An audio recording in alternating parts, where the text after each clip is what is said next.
Bienvenue sur Why Not in Africa, la chaîne panafricaine qui parle d'économie, de finance et de géopolitique vu sous un prisme africain. Aujourd'hui, nous allons parler de technologies satellitaires orbitaires à basse altitude qui vont permettre de changer le continent africain. Et je vais vous expliquer pourquoi. Il s'agit d'une thématique très technique, mais je vous prie de rester jusqu'à la fin de la vidéo parce que vous allez comprendre pourquoi c'est très stratégique pour l'Afrique et pourquoi cela est un grand problème pour notre continent africain par la suite. Alors, OneWeb, Starlink, Huawei ou Kuiper sont tous des concurrents pour un marché qui vise à démocratiser l'Internet dans les zones les plus reculées. Pourquoi c'est important? Avec le continent qui a une pénétration d'Internet la moins forte dans le monde, la démocratisation d'Internet permettra d'ouvrir de nouveaux marchés ou d'étendre encore de plus en plus les marchés économiques dans la zone africaine, de toucher une plus grande population et de démocratiser aussi plusieurs services, dont les géants d'Internet comme Starlink de Elon Musk, OneWeb avec les Européens, Kuiper avec Amazon de Jeff Bezos, ou bien Sphera des Russes ou Huawei des Chinois, sont tous à la conquête du marché africain actuellement pour pouvoir développer leurs satellites et pouvoir fournir à l'Afrique des satellites pour la connexion Internet. Mais vous allez me demander à quoi ça sert tout cela alors qu'on a un déploiement de fibre optique actuellement dans les pays africains pour pouvoir avoir Internet. Je vais vous expliquer. Pour cela, il faut comprendre la différence entre les satellites et la fibre optique. La fibre optique, c'est le transfert de l'information par Internet à travers un câble qui passe sous la mer et qui arrive à un port d'attache précis et qui par la suite est distribué dans le pays qui permet d'avoir Internet de manière régulière. L'information circule à la vitesse de la lumière qui est de 3 fois 10 à la 8 mètres par seconde, qui est somme toute très rapide et qui permet d'avoir Internet un peu partout.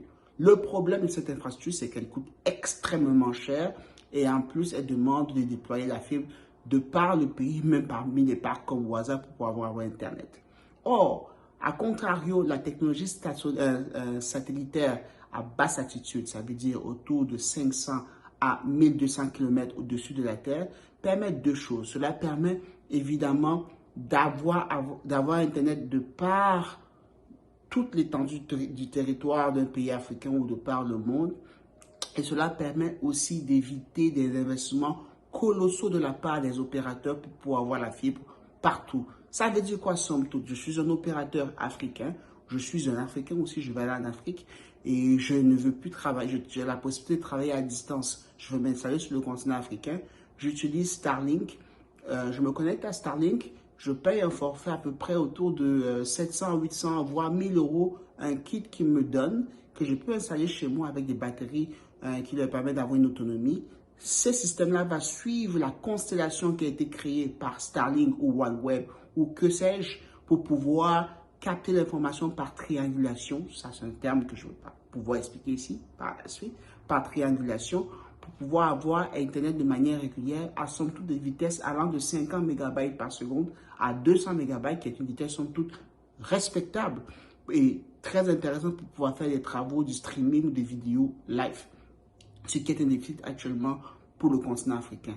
Donc, vous voyez les deux éléments clés. Augmenter la vitesse, démocratiser l'accessibilité et créer des parts de marché parce qu'en démocratisant l'accessibilité d'Internet pour tous les Africains, cela va permettre de créer des marchés énormissimes pour toutes les applications comme ce qui est fait de par le monde. Je vous rappelle que depuis l'avènement d'Internet, depuis la bulle Internet dans les années 2000 en Europe, les marchés financiers de ces pays ont littéralement explosé. On peut assister à la même chose en Afrique et surtout un retour massif de la diaspora africaine en Afrique parce qu'ils pourront sans doute travailler à distance, mais aussi créer des applications qui pourront fonctionner à la même vitesse que ce qui se passe ailleurs. Alors, depuis le début de la vidéo, je vous galvaude des noms comme ça concernant des compagnies qui développent des satellites de par le monde. Je vais commencer par Starlink, qui est la plus connue. Starlink est la compagnie créée par Elon Musk pour pouvoir créer un réseau satellitaire pour l'accessibilité Internet. Les satellites Starlink, ils en comptent à peu près 3 à 4 000 qui souhaitent lancer dans l'orbite basse de la Terre. Cette orbite qui est autour de 500 km autour de la Terre, qui va permettre de faire par la technologie qu'on appelle la triangulation, avoir accès à Internet au sol. Ça, c'est la compagnie d'Elon Musk, qui est la plus connue d'ailleurs et qui est déjà implantée au Nigeria depuis 2023. Et si vous regardez, si vous allez sur le site web de Starlink.com, vous allez pouvoir voir qu'au niveau de la map, la plupart des pays dans le monde ont déjà accès à Starlink, sauf très peu en Afrique. Il n'y a que le Nigeria et le Mozambique qui ont déjà accès à Starlink. Je vous garantis que moi, j'attends l'implantation de Starlink au Cameroun pour rentrer au Cameroun et c'est en 2024. Watch me coming. Ensuite, on a aussi la compagnie OneWeb, qui est une compagnie, somme toute, européenne, si on peut dire, qui est un concurrent de Starlink, mais qui a plus une constellation de satellites de à peu près la même quantité, 3 à 4 000 à 1200 km au-dessus de la Terre, et qui est limité à une vitesse de 50 MB par seconde, contrairement à 1200 MB à 200 MB, pardon, qu'on peut avoir avec Starlink. Donc, il y a déjà une grosse concurrence en termes de vitesse. Starlink est nettement plus rapide. Somme toute, il coûte nettement moins cher. Et à titre indicatif, Starlink en Nigeria coûte 43 US par mois, ce qui est somme toute assez accessible pour ceux qui ont besoin d'Internet en Afrique pour l'instant. Et il va sans dire, plus cela sera démocratisé, moins cela coûtera cher. Nous avons aussi Sfera, qui est une compagnie russe qui va aussi démocratiser Internet de par le lancement de plusieurs satellites par les fusées Soyouz qui sont à Baïkonour en Russie, qui a aussi besoin de le lancer pour deux raisons. De un, pour démocratiser l'Internet pour la route du Nord, celle qui passe entre Mourmansk et le port de Vladivostok au niveau de l'Arctique, et qui permettra d'avoir le maximum d'Internet aussi. Il souhaite aussi le lancer chez nous parce que Starlink n'est pas installé en Russie vu le contexte géopolitique que nous avons actuellement. Nous avons aussi les Chinois de Guowang. Les Chinois de Guowang, eux, ils veulent aussi faire la même chose que les Russes avec une orbite géostationnaire plus située au niveau de 500 à 700 km au-dessus de la Terre. Mais par contre, ils veulent lancer, tenez-vous bien, 12 000 satellites pour pouvoir quadriller le monde. C'est incroyable. Donc ça, c'est un concurrent très, très sérieux par rapport à Starlink et ils comptent investir 5 milliards de dollars pour cela.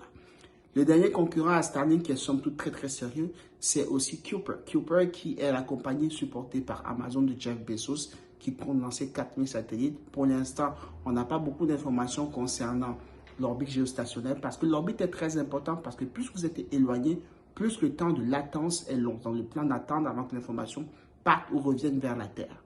C'est ça l'enjeu du choix de l'orbite. Et plus vous êtes proche de la Terre, plus vous êtes soumis à des forces qui réduisent, comme des forces de traînée, qui réduisent votre vitesse, votre accélération non gravitationnelle. Là, je n'entrerai pas dans cela. Maintenant, la prochaine étape, c'est de comprendre pourquoi est-ce que les pays africains freinent l'installation de toutes ces technologies chez nous, surtout Starlink actuellement.